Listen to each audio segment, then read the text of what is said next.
Okay, there we go. Okay. So if you'd like, Federico, we can begin. You can Sure. share your screen. Let's hang on over here. Oh, I cannot share my screen. Oh, sorry, that's me. Yeah. Okay, you should be able to share your screen now. Let's see. Yeah, now I can. Cool.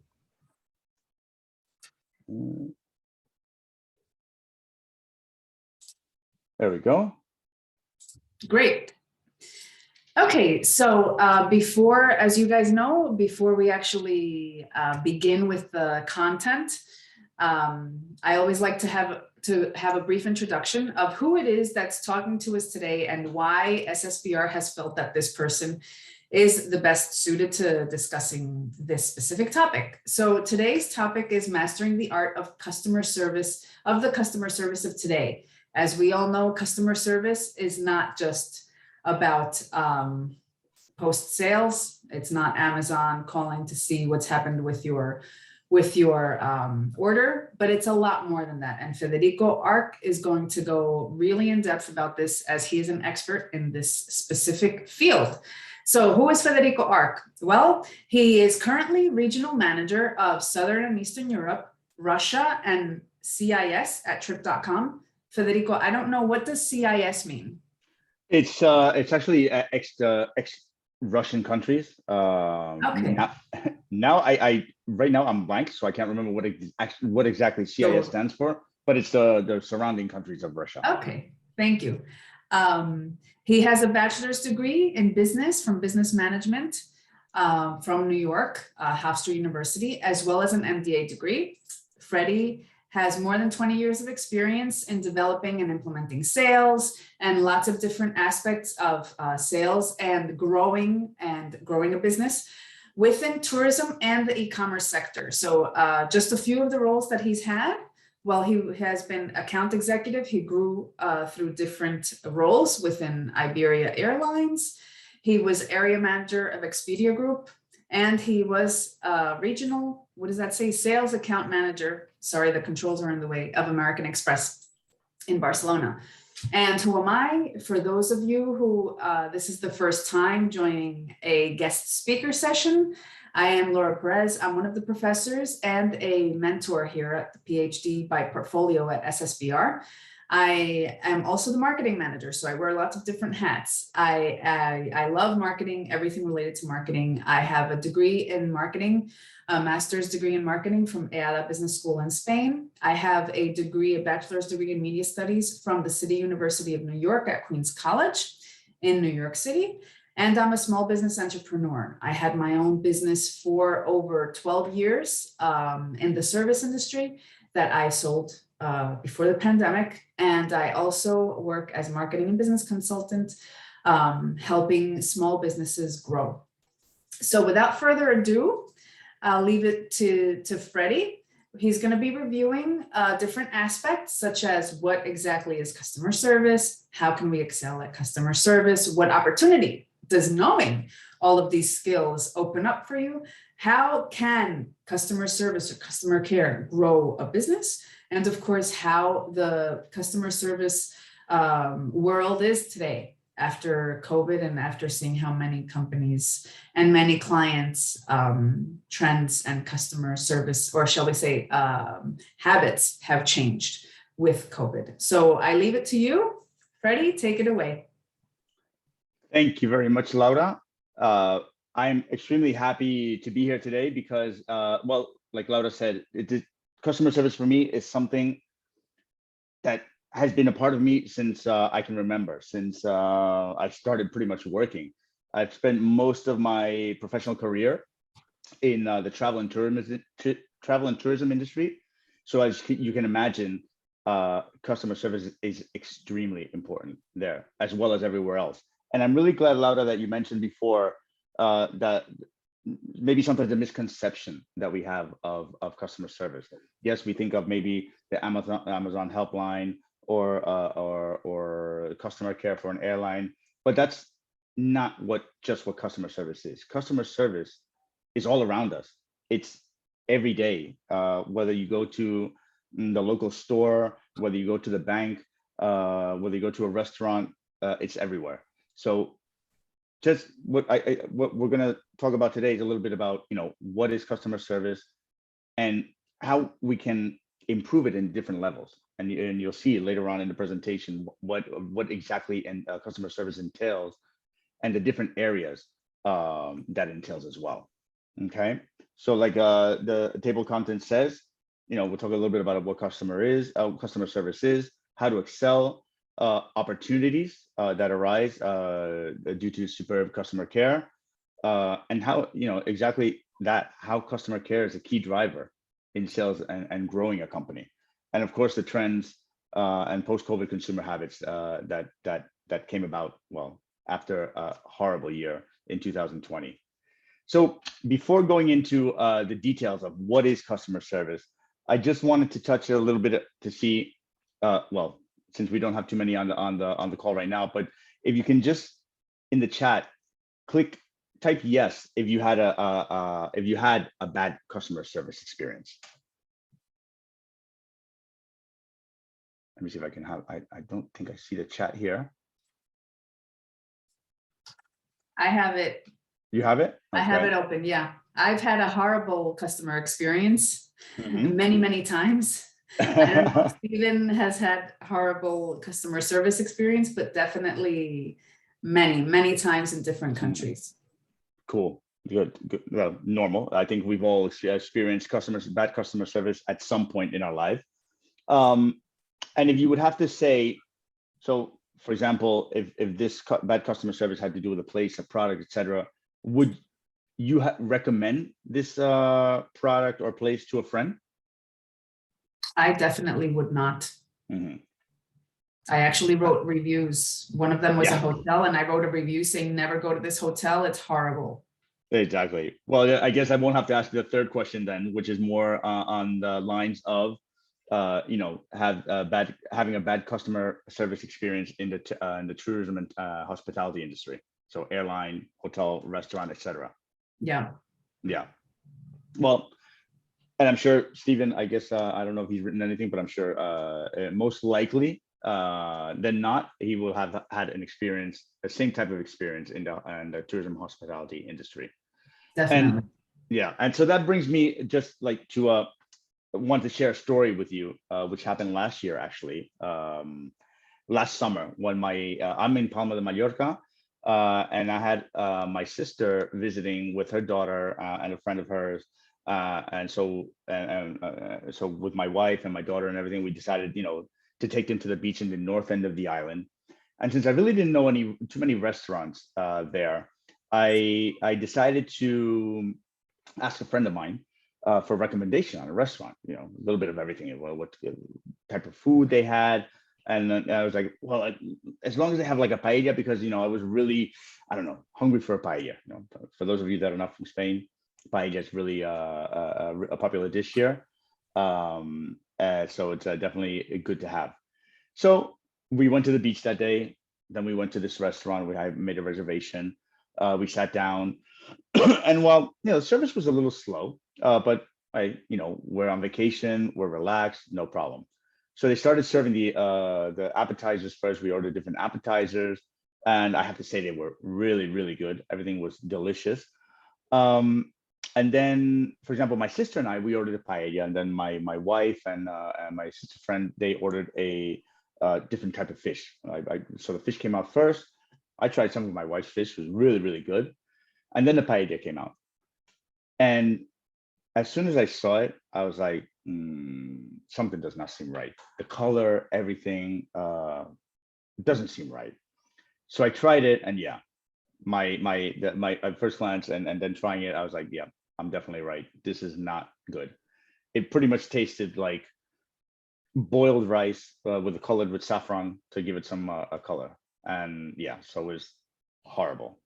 I mean, literally, I have to say the worst paella I've ever had in my life. So, I mean, well, we had a lot of the appetizers, so it was pretty full at that time. I was like, okay, well, not gonna eat the paella, no problem. So after a while, I didn't want to create a fuss. So after a while, the waiter, well, actually, probably the restaurant manager came out and saw that we weren't eating paella. I was like, oh, is anything wrong? I was like, well, I mean, now that you mention it, yeah, I mean, everything was really good, but the paella, I have to say, it's the worst paella I've ever tried in my life. And at this point, it's like, I think it's really easy to redirect the situation.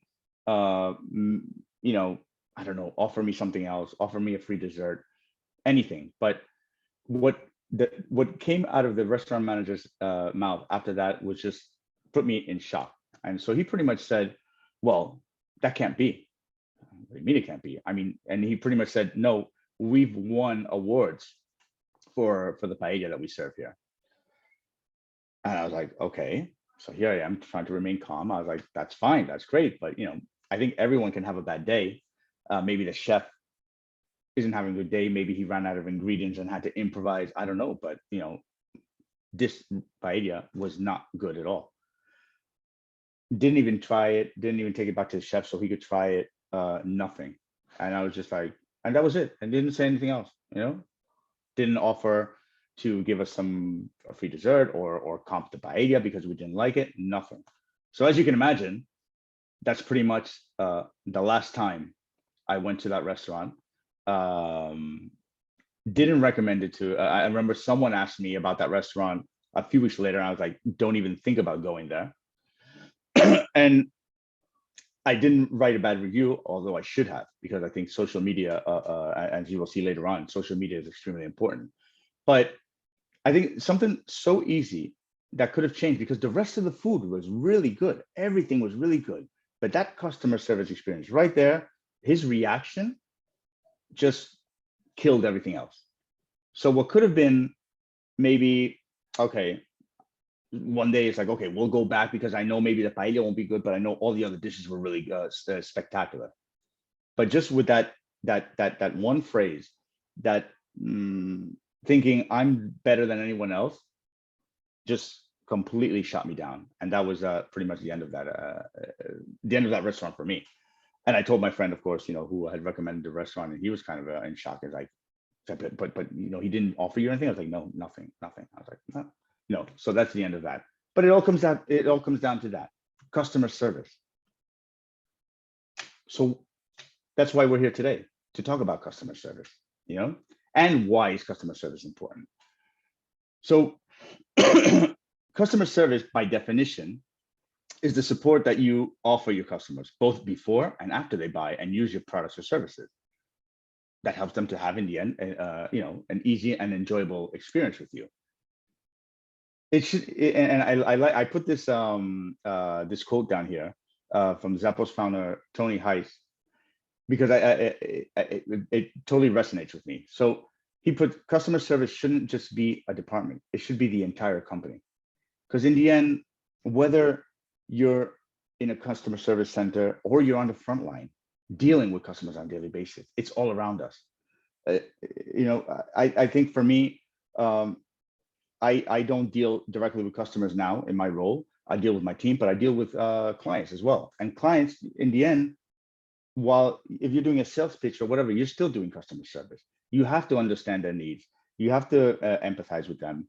And so it's extremely important that you understand that customer service is all around us. It's everywhere we are,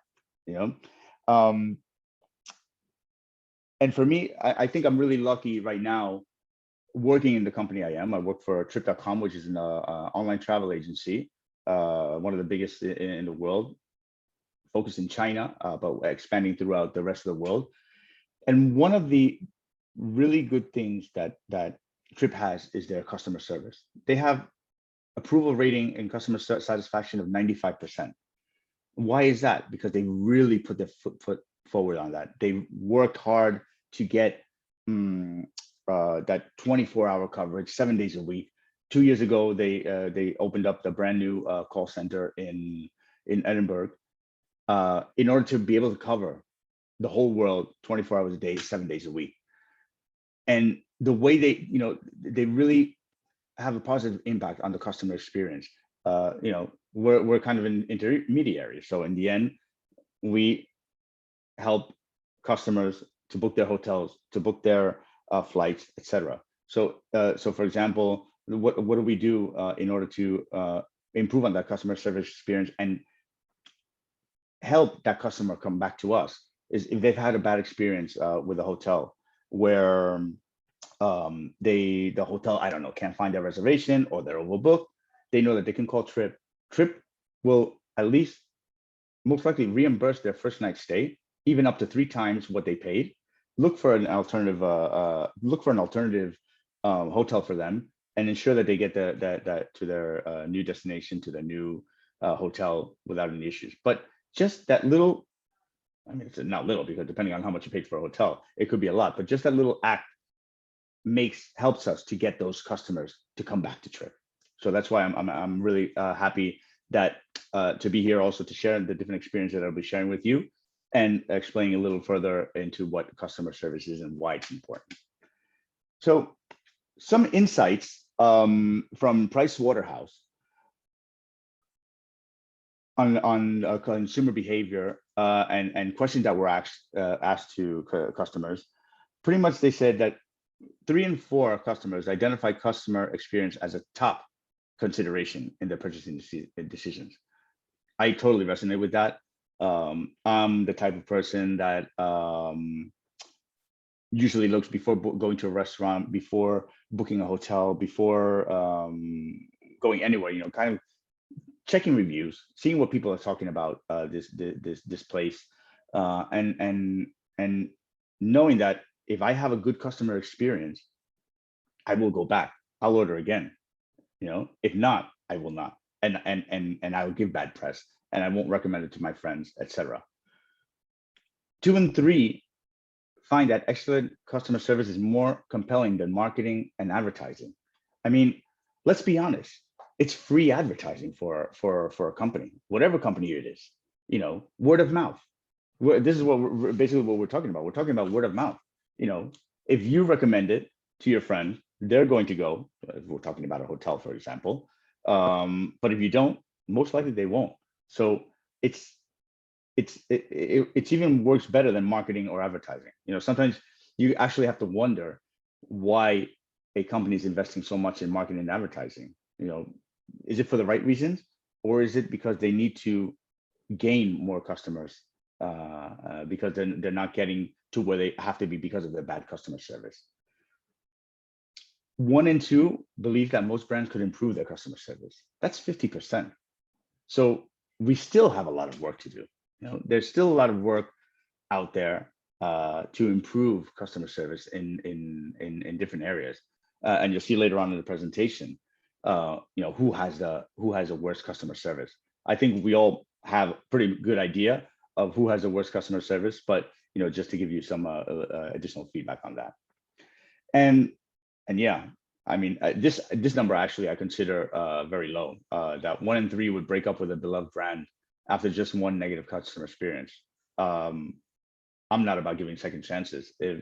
As with the story I shared with the restaurant, I had a bad experience. I would have loved to go back, but just the fact that, I wasn't treated correctly, for me, it's just like, that's it, done. I'm not going back to this place. Okay. So it's definitely extremely important. We're not, I think we need to think about customer service as retention, engagement, and loyalty. In the end, it's what, like, for example, I work currently at Trip. I worked at Expedia, which is another online travel agency. And it's something that we always tell hotels, for example. It's, listen, we're kind of we're your window. We're your window to the world. We'll bring that customer to you. Then it's up to you to make that customer loyal to you, so that when they decide to book again, A, they won't book through us. 2, they'll book directly through you because they know that, well, because of the experience that they've had at the property, because of the customer service experience. But if you don't do that, you're going to lose that customer. That customer most likely will come back to us and look for a different hotel. So it's all about getting that retention, that customer retention, and building that loyalty. for the customer. Okay. So as I said, well, as Laura said, I've worked in many different roles in Iberia Airlines back in my early days when I was in college. And I want to share this experience with you because, for me, working, my first experience working in Iberia was working at the airport. So as a customer service agent in many roles at the airport. But for me, I was pretty much 18 when I started working there. And it really helped define me for who I am today. Not only dealing, with difficult situations, because as you can imagine, working at the airport, delays, etc., overbooked flights, dealing with difficult situations becomes, a mindset. But dealing with customers, knowing how to treat them, learning from my experiences, that pretty much helped to shape who I am today, how I interact with my clients, how I interact with customers if need be, and it helped me out in the different roles that I've had in my professional career. So to give you some context on this, we're talking about the 24th of December, 1996, Christmas Eve. Pretty much a full flight. So we're talking about maybe 350 passengers on the flight.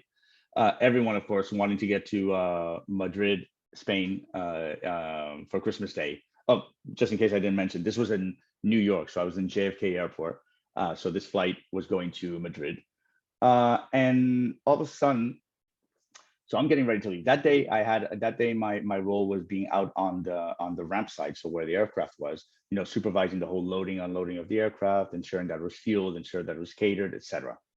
So pretty much I was one of the last to leave there. So, the plane leaves the gate, starts rolling towards the runway. So I was like, okay, let me go back. I go back to the office, get changed, and I'm headed out to leave. And all of a sudden my boss comes to me and she's like, where are you going? I was like, well, I'm going home. It's Christmas Eve, It's like, yeah, but the plane's coming back. It's like, yeah, you're joking, right? What do you mean the plane's coming back? Like, no, for real. It aborted takeoff. It's coming back. I was like, are you kidding me? I was like, oh my God. So here I go, quick call to my mom. It's like, Mom, well, we didn't have cell phones, so I had to go to the office and call. So I called Mom. I was like, listen, I'm not going to make it to dinner tonight. Hopefully maybe I'll make it to dessert. I don't know. But at this point, I have no idea what's going to happen.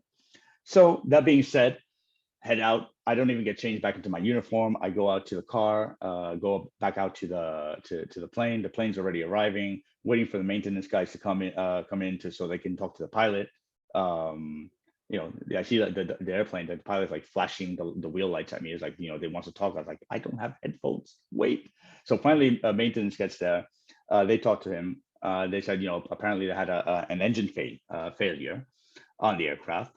So it was like, okay, well, what do we do? So maintenance starts looking at the plane, looking at the engine, and like, oof, this is going to take some time. So here I am then relaying this information back to the office, like, guys, we need to do something with these passengers. We can't leave them on the plane. Time, at least 2-3 hours, we're going to be here. All right. So, okay. So here we are organizing everything, getting the ladder truck, getting the buses to take the passengers back to the terminal. Mind you, I was like I said, was one of the last people out. So there's very few of us working with 350 passengers. So here I go, get on the plane, and of course I get on the loudspeaker to tell the passengers, listen, we take our safety very seriously. The aircraft had an engine failure. The mechanics are on it. They're working on it. They told me at this point, it's going to take at least to get the parts, get it installed, everything may take 2 or 3 hours. So what we're thinking of doing is disembarking all the passengers. We'll take you back to the terminal, and from there we'll get you on a bus to a hotel. So at least you can all have dinner, and hopefully once you guys finish having dinner, we'll get you back to the aircraft, and we'll be able to board again and get you on your way. So I mean, you see the faces, you start seeing people's faces, like, okay, how's this going to go? So, all right, we start getting the people on the bus, get them to the terminal.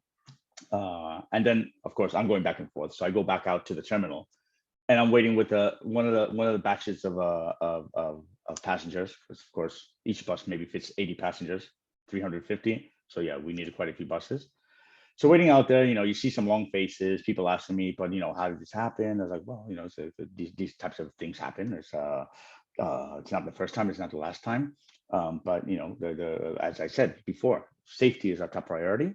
And of course, we're not going to let an airplane leave on 3 engines, although it could fly on 3 engines. We want to ensure that everyone gets to their destination safely. So then all of a sudden, and this is where the situation could have gone from okay, where everyone's calm, everything's good, to really bad. So all of a sudden, a lady, an older lady, she yells out, "Every time I fly in Iberia, the same thing happens." And all of a sudden, with that phrase, all of a sudden you see the 80 people that are surrounding. I had her in front of me, and I was here, and everyone else. All of a sudden, you see everyone else start getting closer, and their eyes and their energy is like, everyone. It looked like everyone wanted to get their frustration out. I was like, oh my God, here I am, 18, 19 years old. It's like, okay, how do I change this situation around? Before everyone jumps on top of me. So I asked her, like, listen. So I say to the ladies, like, listen, I'm very sorry to hear that, but like I said, I think Iberia has one of the top-notch maintenance schedules in the industry, and we take all these types of situations very seriously. If you don't mind me asking, when's the last time this happened to you? So all of a sudden she yells out, "I flew Iberia 25 years ago, and the exact same thing happened." I tried my hardest not to laugh, because I was like, you couldn't laugh in that situation. I was like, but it just also with that phrase, all of a sudden you saw like everyone else kind of relaxed. Everyone else started relaxing. And for me, it was just like, again, I just apologized to her. I was like, listen, I understand this situation. I'm very sorry to hear that the 2 times that you've flown with Iberia, this has happened to you. But I assure you that it's not being done intentionally. It's a safety issue, and we just want to, right now, all we want to do is for you guys to have, all of you be able to eat something, have a Christmas Eve dinner, whether it even if it's not on the plane, and then get you back here as soon as possible so you can get you on your way. So and for me, I was just after that, I was just kind of surprised at myself. So I was like, wow, how did I handle that? Without turning it into a really a bad situation. And the good thing about it is I even had some passengers come up to me after that. Some that were on some before they got on the bus is like, you handled that very well. I was like, thank you. And and like I said, for me, it's been a constant learning experience, dealing with these types of situations, trying my best to make a bad situation the best that it can be. We've all, I'm sure most of us have had overbooked flights, delayed flights, and as you'll see later on, airlines are on the top there with bad customer service. And for me, and my colleagues at that time, we wanted to change that perception. We wanted to have people see us as on their side and wanting to help. So that's my personal story back in the early days. And like I said, in a position that for me, in an area for me that really changed who I am and molded me for who I am today. And especially on this, on customer service, on how you need to treat customers. Okay. So that being said, pretty much, there's 10 commandments of good customer service. We all know customer service, good customer service can have a direct impact on a business's viability. I think, and these 10 qualities, you can say, we won't call them commandments, can help deliver that excellent experience, promote that brand loyalty that I was talking about before, and ensure that customer retention. So first and foremost is delivering respect to your customer. Great customer service starts with that respect. And I think sometimes we forget, but like with each customer interaction, it's important to remember that each customer is a person, not a ticket, not a number. You're talking to them You're talking to a real life person, and you need to treat them accordingly. From simple things to saying, using the customer's name, thanking them for their patience, and even keeping your emotions in check, like what happened to me in my story before, even before the customer starts to get worked up. That's very important. And providing that personalized customer service as well, showing that you respect the customer's time, their energy, and attention. If we go to a customer contact center, for example, if the customers find it too laborious, too long to contact you, you're not going to be off to a good start. And instead, it's very important to have them reach out to you, be able to reach out to you easily when they have any issues or concerns. Having here, the second part says having your agents practice active listening skills. Not just agents, this is everyone. Active and effective listening is one of the most important qualities needed in customer service, whether it be, like I said, a customer service agent or someone on the front line. You really need to understand what the customer is saying. If you dedicate that time and attention to hearing the customer out completely, then you can kind of transition into working towards a satisfactory resolution to the issue. Showing that you're concerned for the customer and attentive to their needs, it's all part of active listening. Empathy. Empathy is the key to customer success. You have to be empathetic. You need to put yourself into the customer's shoes. I think in most companies, I think we've heard that phrase. Put yourself in the customer's shoes. How are they feeling right now? What are they going through right now? Make that effort to understand their emotions they're experiencing. You're in a you're in a delayed flight, or your flight's canceled. I don't know. Say I have a meeting at 9 o'clock in the morning the next day. I was on the last flight out, and now I'm not going to make it. I'm frustrated. I'm going to be pissed. But be empathetic with me. Understand what I'm going through, and try to offer a solution. It might not be the best solution. You can't please everyone, but do your best to understand that they're going through a hard time. If you start getting pissed off, if you start getting upset and not answering the customer in the correct way, that's just going to make matters worse. So be empathetic. Communicate clearly with the customer. It's like equally important to have the right approach when it comes to responding. Speaking clearly, articulately, providing the right amount of information, and asking the right questions at the right time. Simple words like I can help you resolve. These are like kind of key words that will kind of most likely calm the situation, be able to and the customer will be able to understand you better and understand that you're listening to them.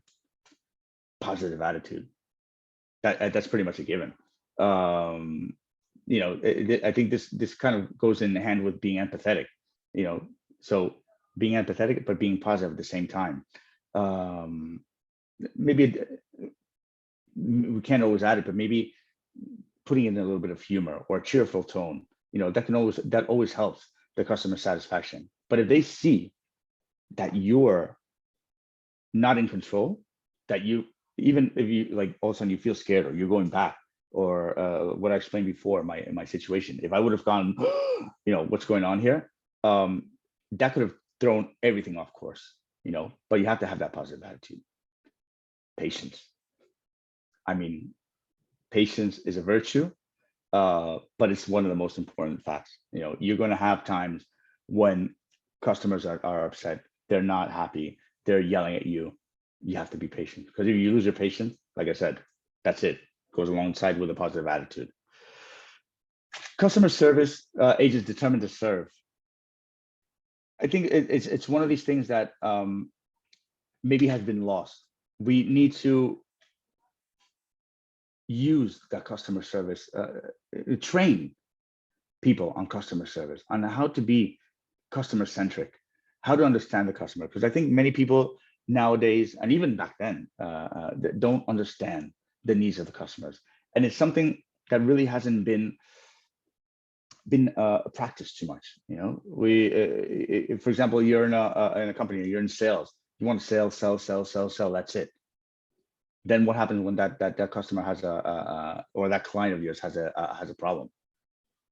If you're not customer centric, you don't answer them, they're going to stop buying from you. So it goes along all the lines. Like I said, we're not talking about just a customer service center. We're talking about customer service being everywhere, and being able to understand and know how to treat your customer. Product and service expertise, of course, that's equally important. Knowing what knowing where you're working, whether it be in a hotel, whether it be in a restaurant. You know, I remember one restaurant I went to where I asked, you know, I kind of asked, like, so like, I don't know, like meat prepared some certain way. And I was like, I didn't understand it. So I asked the waiter, like, hey, you know, how is this prepared? And kind of looked at me as like, wait, let me go ask. It's like, no, you're the front line. You need to know what you're selling. You need to know what the customers are asking you. If you go and ask someone else, that does not look good. So ensure that everyone has that product and service expertise. Creative problem solving abilities, being flexible, thinking outside of the box, find creative solutions to difficult situations. And not only find difficult situations, creative solutions, but use those, share that experience with others. Because sometimes that's a major flaw as well. We tend to keep that information to ourselves and not tell anyone else. Share that, that difficult situation and how you overcame it. Because I'm sure your colleagues will appreciate it. Your bosses, or everyone else. If something works well, expand on it, give it to others, and able to clear common roadblocks. Sometimes it's not about going as quickly as possible. It's knowing what can be done and what can. Efficiency, being efficient, is kind of like minimizing efforts and maximizing results. Here, I think a way to that is included is kind of using social media and other AI tools to address customers' basic needs, so that they know offhand, so that you don't have to waste time answering simple questions. Social media is extremely important nowadays. Use it to the fullest extent. Use these nowadays with chatbots to solve simple situations, simple questions that a customer may have that can be easily provided. And that way also you have that time for more important cases, more difficult cases that need maybe someone, a live person, to help them out. Okay. So as you can see, it's pretty clear. I mean, these 10 commandments are what needs to be done in order to have a good customer service experience. So these are the commandments. So who has that bad customer experience, customer service? What are the worst industries for customer service? I think it's no surprise that these are up here. We could probably almost kind of put the first three together. So cable suppliers, providers, internet service providers, and wireless phone service. Now most of you probably have that all bundled together in one company. And of course, if anyone has ever tried to get through to either a cable provider, an internet service provider, or wireless phone service, pretty much you're on permahold. Permahold, or you have to go through a menu that keeps asking you questions. And then finally, if you're able to get through to someone, good luck having them listen to you. I could go into another experience on customer service with an internet service provider, but we would be here all day, so I won't go into that. But these companies, they also need, especially cable providers, they need to adapt. They need to start adapting because as we all know, nowadays we have streaming and on-demand services. You know, you have Netflix, you have another name not going to come out, but Amazon's service as well. People don't need cable anymore. I have cable. I have cable here at home. I don't really even watch TV anymore. I watch Netflix. I watch a series on Netflix or other streaming services. So in the end, it's like, why am I paying an arm and a leg for cable TV when I don't even watch television anymore? So it's something, you know, cable providers especially have to really start thinking outside the box if they want to not continue to lose market share. Internet service providers with wireless phone, same thing. You know, trying to get in touch with them, having them explain to you or understand why you're being overcharged or why you're not offered, why they don't think outside the box, and, you know, kind of tailor make what you need or what you don't need. So that for them is extremely important to also think about and update themselves. Health insurance, anyone that has a health insurance plan, insurance provider, also very difficult to contact. You know, have to wait on hold for a long time, getting conflicting answers, or, you know, thinking that that something's covered and then it's not. So that's a big issue as well. And airlines, of course. Well, I'm sure, like most of you, have had a bad experience with airlines. It's not as low. The customer satisfaction rating with airlines is not as low as cable providers, internet providers, and wireless phone, but it's definitely down there. So, you know, of course, again, the 10 commandments, you know, being empathetic with the customer, understanding their needs. You know, many times I've called customer service hotlines for the airline, and many times, you know, they just, it's like it's like almost like they're reading a line on their computer, kind of like being robotic, you know, in another sense. Like, this is all I can say. I can't think outside of this. I can't do anything else for you. So, you know, of course, we have the worst industries, but again, there are good industries as well. We all went through the pandemic in 2020 when everything shut down. Everything went to, you know, where we know. So when 2021, last year, everything started reopening,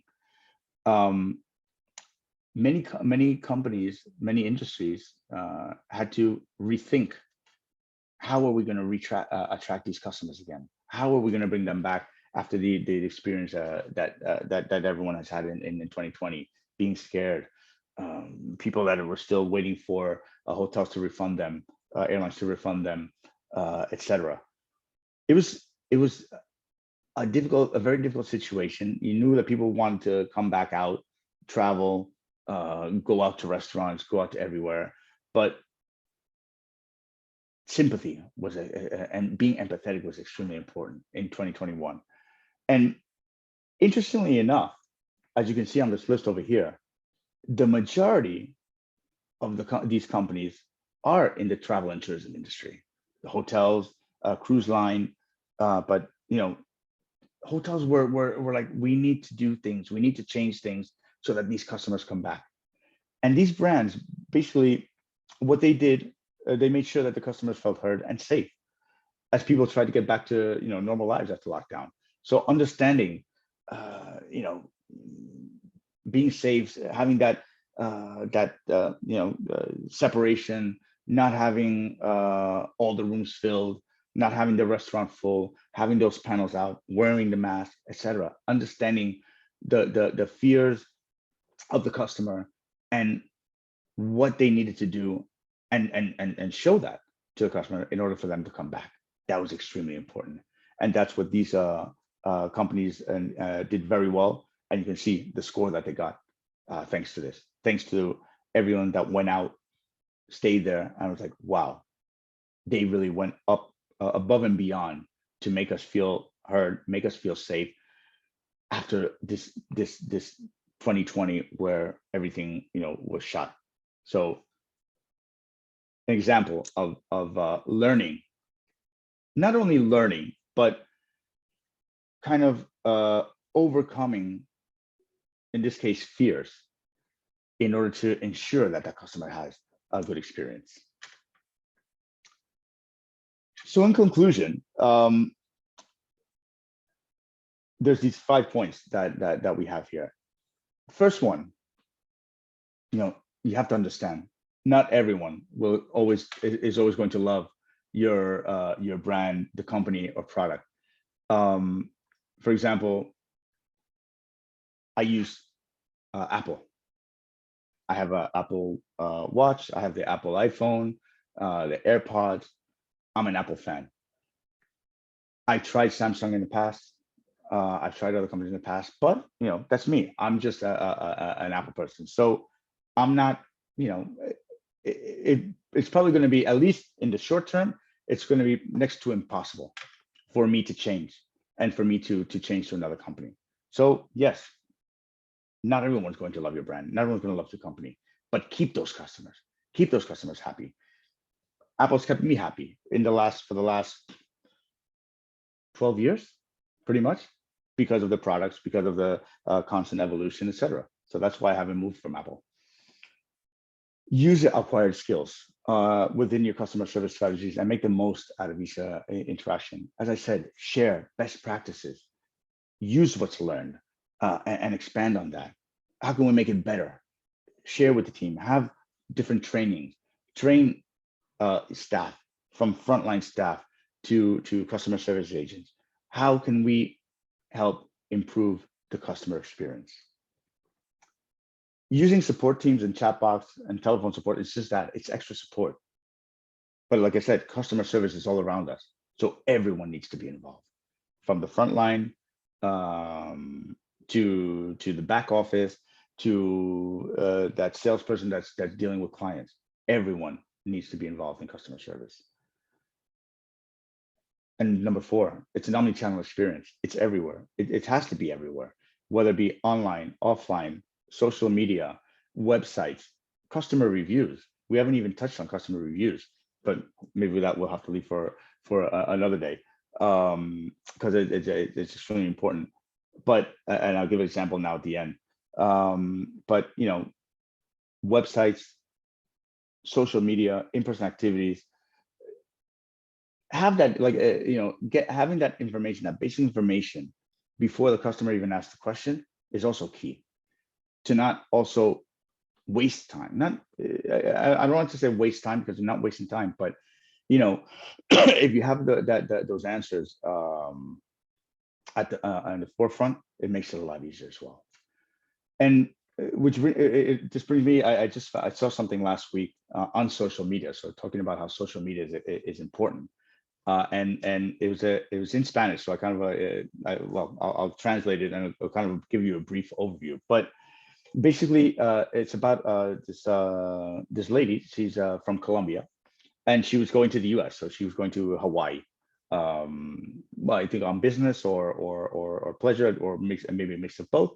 But this pretty much the story, and she posted this on social media, and in a way, it's like how someone else who's smarter, who thinks outside the box, can grab onto a situation, a bad customer service experience, and turn it into a positive one for themselves.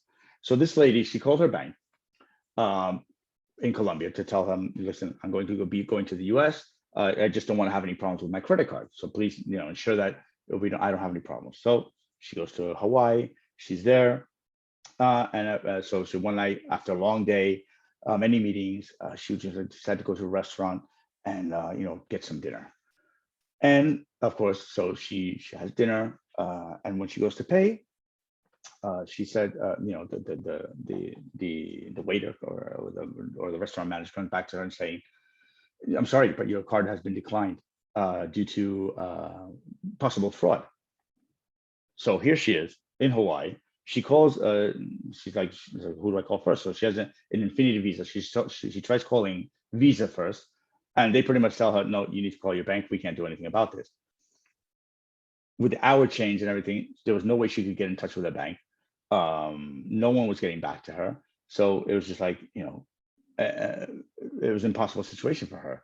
So the restaurant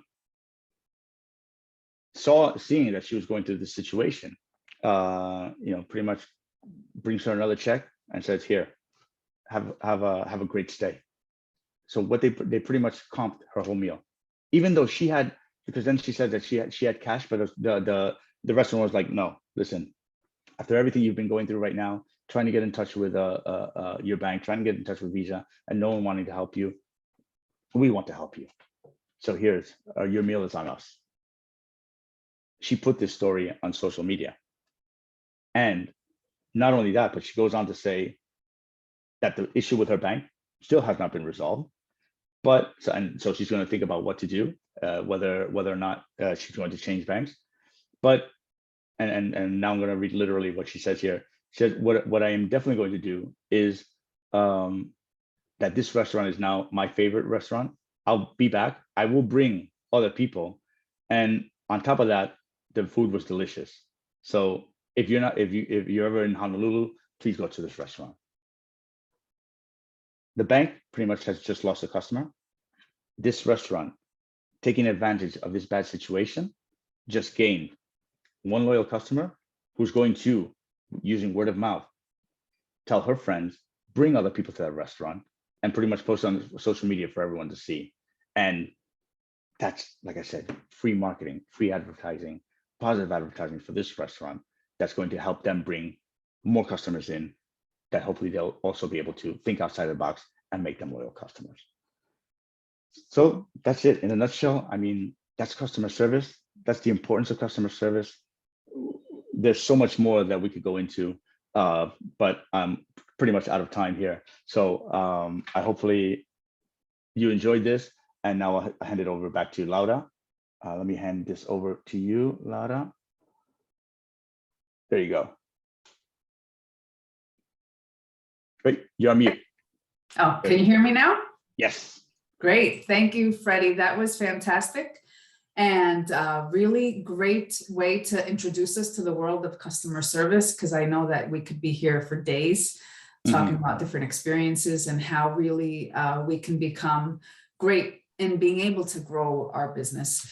So what can I say? Here at SSBR, as you know, we're specialized in business. So we have a number of different business degrees at SSBR, both on the doctoral level as well as master's and bachelor level. Our faculty, just like myself, is international. We are people that are picked from around the world and that are also in different time zones that can help you to harness these skills. Our student body is actually no longer 53 nationalities. This has to be updated. We are now at almost 72 nationalities, which is one of the key things that sets us apart from other business schools. And as you know, we are completely online. All of the studying is done at your pace, and you have access to your studies and the recordings with your professors at all time, but also at SSBR, you get individual personalized mentoring, because you will have live sessions with your professors, and there's always a back and forth connection with the professors.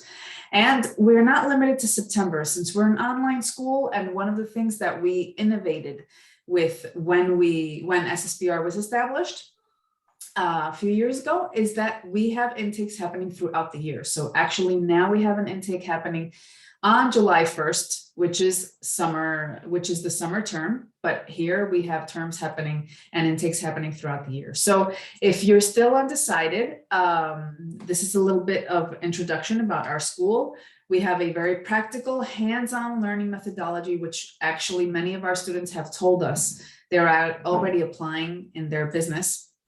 And we are a fully accredited business school. We are certified by Google. We are Google educators. Plus we are fully accredited from Eduqua, which is the Swiss quality accreditation, and OTHM, which is a UK accreditation.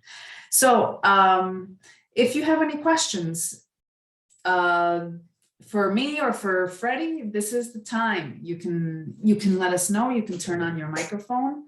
Or if you're a bit shy, you can just send it through the chat.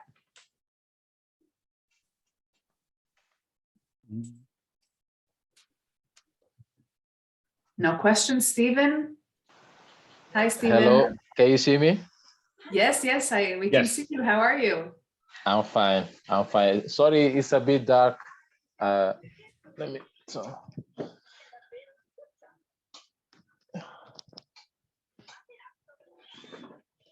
yeah.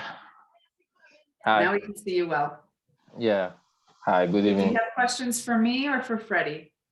For Freddie. No, Okay. I'm already an SSBR student. Yes, I know. Yeah. Yes, I already know. Yeah. I Okay, just had so some questions for Freddie. of Sure. course, go ahead. Hopefully I can answer them. Yeah.